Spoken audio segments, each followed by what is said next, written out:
কারণ বাচ্চা না হওয়ার কারণ 50% মেয়ে 50% ছেলে, 50% মেয়ে 50% ছেলে। মেয়েদের যেরকম একটা কমন কারণ বললাম পিসিওএস, মানে ডিম্বাণু বেরোতে পারছে না।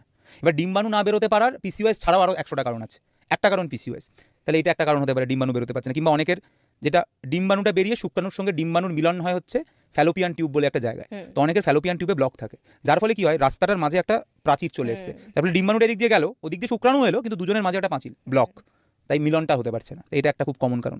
অনেকের ইউটেরাস বা জরায়ুর অ্যাবনর্মালিটি থাকে, যার ফলে স্পার্ম ঢুকে আর রাস্তাটা খুঁজে পায় না যে আমি ডিম্বাণুর কাছে পৌঁছাবো কী করে।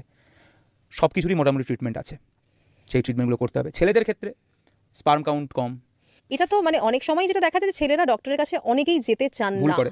আমরা তো সবসময় বলি অ্যাকচুয়ালি যখন কোনো একটা ইনফার্টিলিটি বলি তো আমরা, যে বাচ্চা হচ্ছে, ইনফার্টিলিটি কিন্তু আমরা কাপেল বলি। সবসময় হাজব্যান্ড ওয়াইফের একসঙ্গে যাওয়া উচিত, এবং টেস্ট কিন্তু আমরা একসঙ্গে করি। মানে একদিকে আমরা মেয়েটা টেস্ট করাই যে তার ডিম্বাণু বেরোতে কোনো সমস্যা হচ্ছে কিনা, বা ইউএসজি করিয়ে দেখি কোনো প্রবলেম আছে কিনা। আর একদিকে আমরা ছেলেটার বীর্যর পরীক্ষা করি, যে বীর্যর পরিমাণ কতটা, তার মধ্যে স্পার্ম কতগুলো স্পার্ম তার মধ্যে নর্মাল, তার মধ্যে কতগুলো স্পার্মের দৌড়ানোর ক্ষমতা রয়েছে, সেটার কত পিএইচ, ভলিউম, সব কিছু আমরা দেখি, এবং এটা কিন্তু আমরা একসাথে করি, কারণ 50-50 অলমোস্ট।